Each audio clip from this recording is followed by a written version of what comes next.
नमस्कार दोस्तों, हमारी आज की कहानी है ननद और देवरानी ने साली बहू का उड़ाया मजाक। बधाई हो देवरानी, तीसरी बहू भी आ गई। अब तो तुम्हारे आराम करने का समय आ गया है। ठाठ से बैठकर हुक्म लगाना। मालती जी ने रजनी को गले लगाकर कहा तो उनके चेहरे पर दम दिखने लगा। सही कह रही हो भाभी, सब मुराद पूरी हो गई।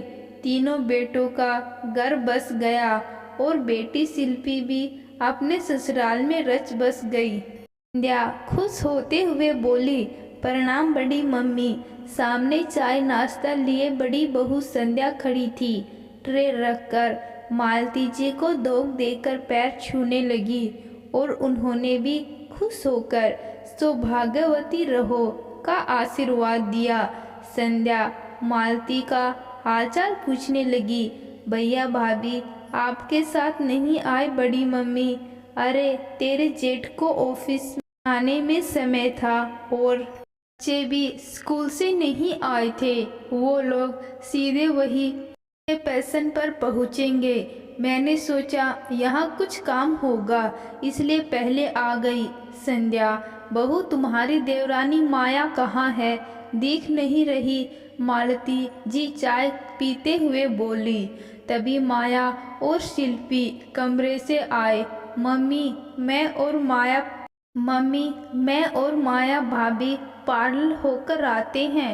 हाँ ठीक है, जाओ और समय पर आ जाना। रजनी ने उनको कहा।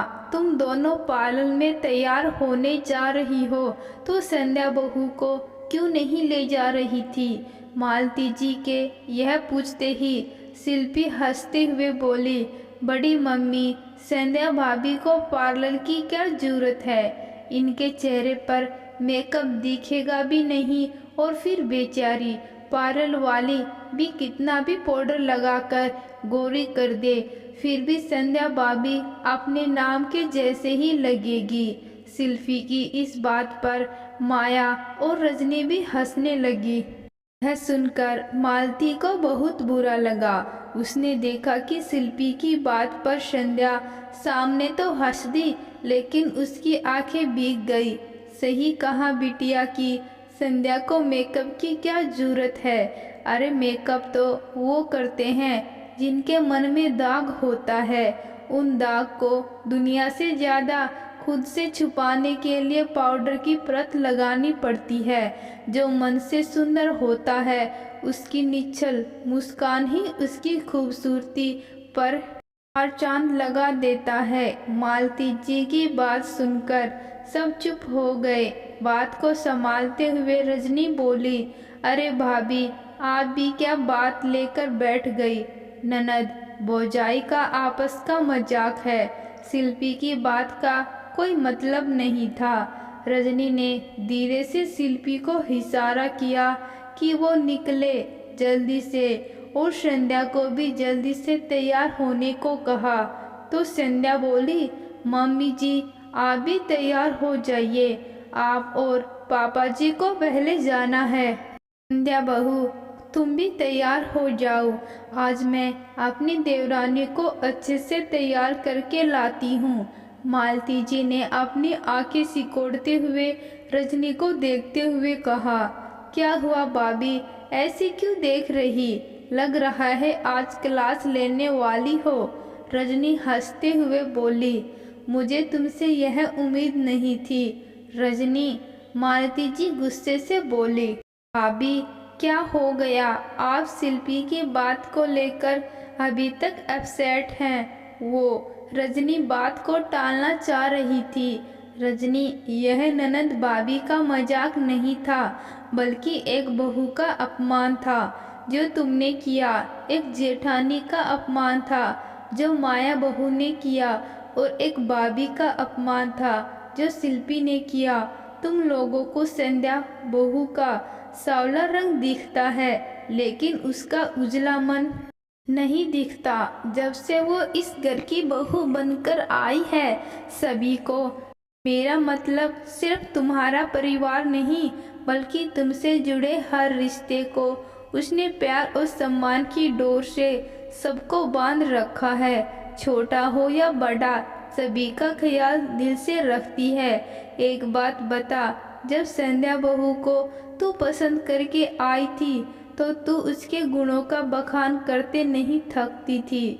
आज तेरी बाकी दोनों बहुएं उसके मुकाबले थोड़ी ज़्यादा गोरी आ गई तो तू भी उनके साथ उसका उपहास करने लगी।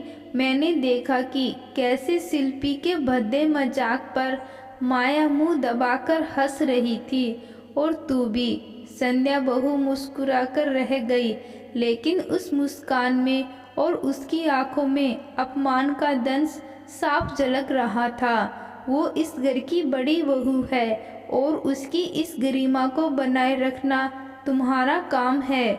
आज वो अपमान हंसते हुए सह रही, लेकिन सहने की एक सीमा होती है। जिस दिन वो सीमा पार हुआ, उस दिन तुम्हारा घर बिगड़ जाएगा। वो दिन आने से पहले तू सचेत हो जा और अपनी इस बोड बोली बेटी और चापलूस बहू की लगाम सीधी कर। मालती जी की बात सुन कर रजनी को एहसास हुआ कि अनजाने में वो अपने घर में ज्वालामुखी दत्का रही। लावा फटने से पहले उसे अपने प्यार की ठंडी बारिश की फुहार करनी होगी।